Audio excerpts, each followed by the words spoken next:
In the vast expanse of eternity before the dawn of time as we know it, a profound event shattered the celestial harmony.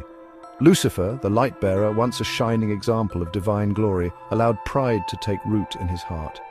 This marked the beginning of a cosmic rift, a separation between good and evil, between God and the one who would become known as Satan.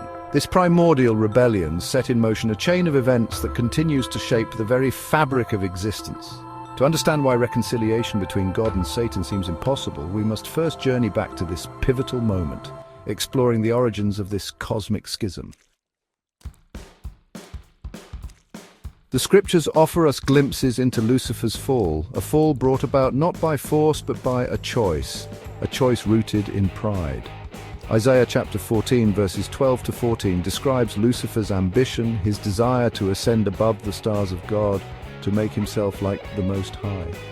This desire for equality with God, this prideful rejection of his created nature, became the catalyst for his rebellion.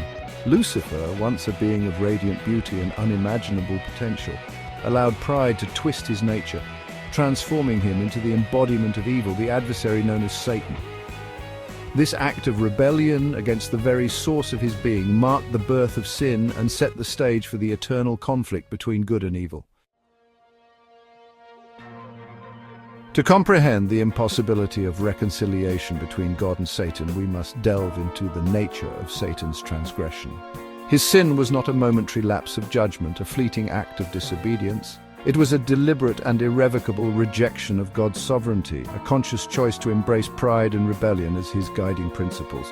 This defiance, this hardening of his heart against the love and grace of his Creator, constitutes a sin so profound, so absolute, that it places Satan outside the realm of forgiveness. It is not that God is unwilling to forgive, but rather that Satan, in his unrepentant state, has placed himself outside the possibility of redemption.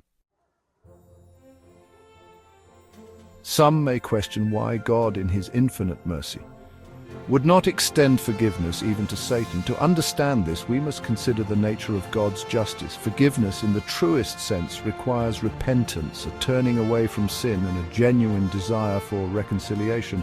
Satan, however, remains fixed in his rebellion, his heart hardened against any possibility of remorse. To forgive Satan without repentance would be to undermine the very foundations of divine justice. It would render God's laws meaningless and cast doubt upon the gravity of sin. Thus, God's justice, while tempered by mercy, cannot simply overlook the deliberate and unrepentant nature of Satan's transgression. Section 5. Echoes in philosophy exploring free will and the problem of evil. The theological dilemma of Satan's unforgiven state finds resonance in philosophical inquiries into the nature of free will and the problem of evil. Philosophers have long grappled with the question of why, if God is all-powerful and all-loving, evil is allowed to exist. The concept of free will offers a possible explanation. God, in his desire for a creation capable of genuine love and fellowship, granted beings like angels and humans the freedom to choose, even if that choice leads them away from him. Satan's rebellion serves as a stark reminder of the potential consequences of free will, a testament to the profound responsibility that accompanies the gift of choice.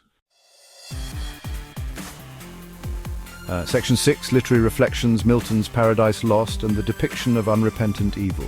The themes of rebellion, free will, and the consequences of sin find powerful expression in John Milton's epic poem Paradise Lost. Milton masterfully depicts Satan as a complex and tragic figure, a being of immense intellect and charisma who, corrupted by pride, chooses to wage war against heaven. Through Satan's eloquent speeches and cunning manipulations, Milton explores the seductive nature of evil, the allure of power and self-exaltation. Yet even in his moments of seeming triumph, Satan remains a figure ultimately defined by his unrepentant heart, forever alienated from the grace and love of his Creator. Section 7, The Wages of Sin, Eternal Consequences, and the Fate of the Unforgiven. The scriptures speak of a final judgment, a time when all will be held accountable for their deeds.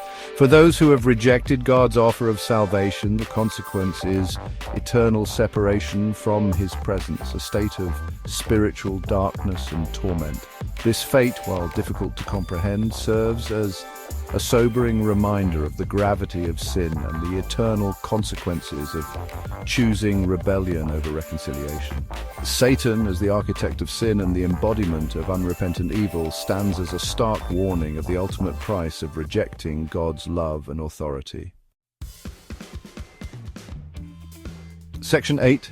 A universe defined the impact of Satan's rebellion on creation and humanity. Satan's rebellion did not merely create a rift in the heavens, it sent shockwaves throughout all of creation.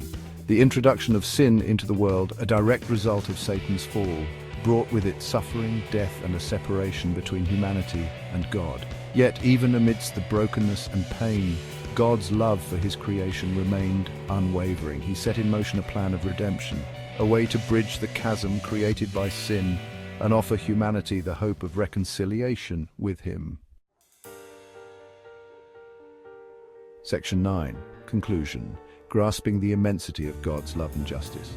The impossibility of reconciliation between God and Satan stands as a testament to the depth of God's love and the unwavering nature of his justice.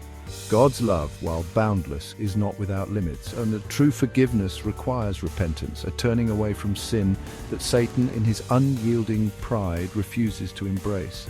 This eternal impasse serves as a stark reminder of the consequences of sin and the vital importance of choosing the path of humility, repentance, and reconciliation with our Creator.